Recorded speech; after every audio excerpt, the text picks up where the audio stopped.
I drove around Japan for 2 weeks straight, going into every second-hand shop we could find, looking at some of the rarest retro games and consoles ever made.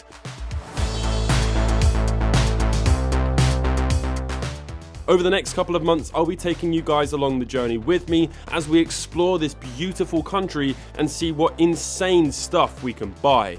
These videos were made entirely possible by Sendiko. They're a service which allows you to buy all of the things you love from Japan and ship it all in one box to your door anywhere in the world. But more on them later. This is episode 3. We're starting off day 5 in Toyama, home of Sendiko. In the last episode, we visited the warehouse and found some of my GameBoys on the shelves. We are back at Sendiko. There's a couple of things I want to show you, and then we're going to head off to some more hard-offs. Being that we're in the middle of nowhere, these hard-offs should be a lot better and have lots more cool stuff in it. So I'm really excited. Let's go. The Sendiko family are a bunch of very close friends, and it's incredible to see how much care goes into packaging each item. I got to meet the lovely Japanese lady, Nanji-san, who makes every single origami crane by hand. It was someone's birthday as well, which was just so wholesome. But now it's time for some retro hunting.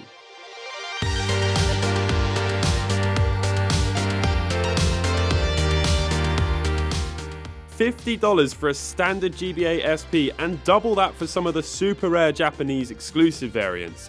$100 for a stunning Game Boy Micro and double that for the super rare ones.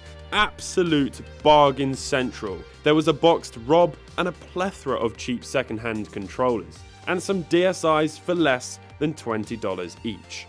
This place had so many boxed consoles too, all appearing to be immaculate.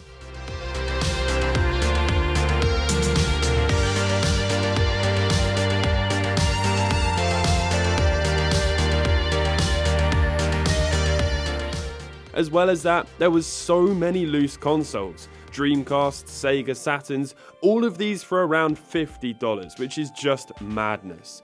Here's a GameCube and the Game Boy adapter boxed for $65. I mean, what? Let's check out some other stuff.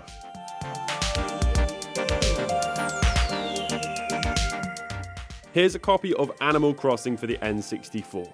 Then, I found by far my favourite purchase of the trip. A Pokemon VHS player for less than $20. I think it's faulty, but it should make an absolutely amazing repair video. Let's have a look in the cabinets. Here's a bunch of little retro handhelds, including a Game & Watch ball. I couldn't see from here if it was the original or the remake. There was also a boxed Famicom Edition GBA SP for $100.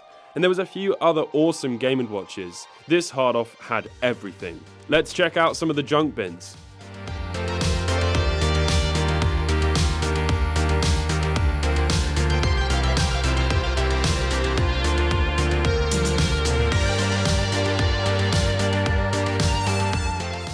There was a junk bin with a bunch of faulty consoles, and this is what I like to see.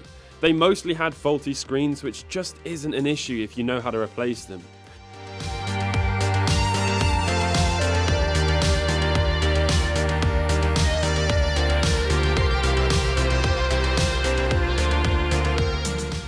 I then got a member of staff to show me the items I liked in the cabinet, and you'll have to guess what I bought. And stay tuned for the reveal of my haul at the end of the series, where I'll be giving loads away. Make sure you comment down below with your predictions of what I bought.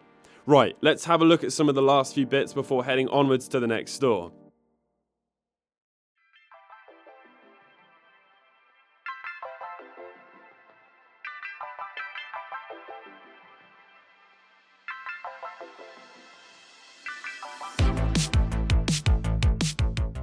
They also sell so many Walkmans and stunning vintage guitars and watches.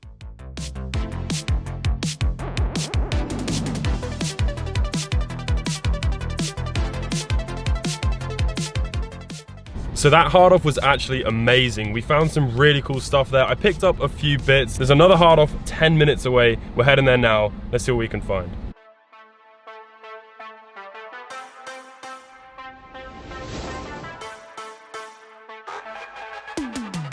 Next hard off, let's go.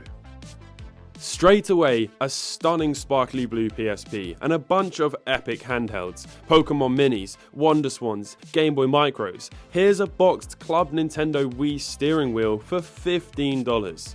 Here's a really cool Club Nintendo Famicom Edition GBA SP wireless adapter. And then, one of the coolest items we have found in the wild. A boxed, minty, Sakura Edition Game Boy Color. This was breathtaking. $300 is an utter steal for this condition too. It's probably brand new. The last one on eBay sold for over double that. Honestly, this was by far the coolest thing I had seen so far on this trip, and I was so excited about it. After that, it was hard to feel impressed by anything else, but you know, bargains left, right and center. Here's another box of faulty handhelds, nearly all for less than $10 each. It was so tempting to buy all of them, to be honest.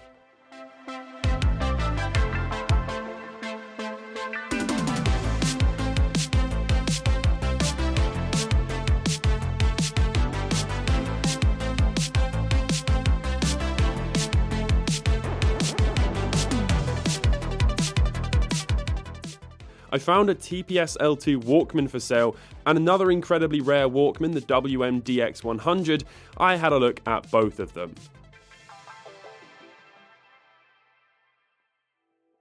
Here's one final look at this absolute unit. Let me know in the comments section, would you have bought this? Do you think I did for $300? One thing I can reveal is that I bought this, and it was the original 1980s version. This is the first handheld game Nintendo ever made. Now it's time to head onwards to something which will genuinely be one of my favourite memories of this entire trip. This truly felt like an adventure out of The Legend of Zelda. Toyama is surrounded by huge mountains, and I was being taken to a secret spot way up amongst the peaks where the snow sits. This left me speechless.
How on earth did I get here? It's incredible.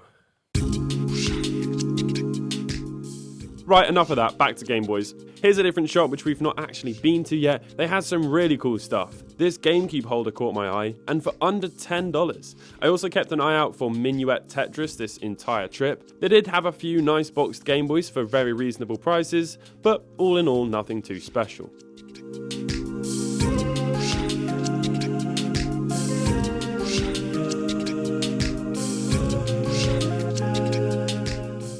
That's going to conclude episode 3. A massive thank you again to Sendiko for making this entire trip possible. If you want to buy some awesome cool Japanese stuff, head on over to Sendiko using my link in the description. Sendiko translates Japanese websites and allows you to buy from these sites where you previously couldn't if you live outside of Japan. They put everything in one box for you and package it really well. You also get an origami crane. I couldn't recommend them enough. But that's it for now. Stay tuned for the next episode. There's some incredibly cool things to come.